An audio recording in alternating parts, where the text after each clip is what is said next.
সাহিল অনাবরত এই যে গ্লোবালগুলো দিয়ে প্রেশার তৈরি করে যাচ্ছে।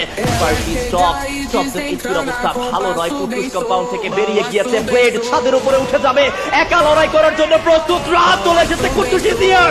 লেটস সি এই মুহূর্তে হিমদেরকে নক করতে পারে কিনা অলবিন। He is taken down.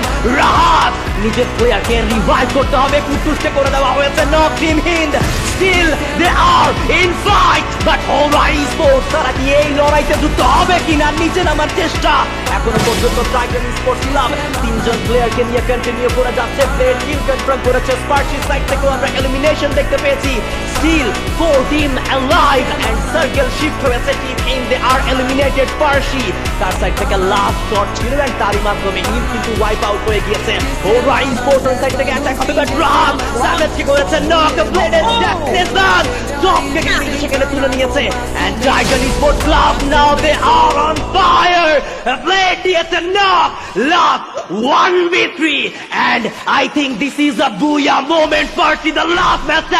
Rahat last the shot, and the booyah from the side of Titan Esports Club.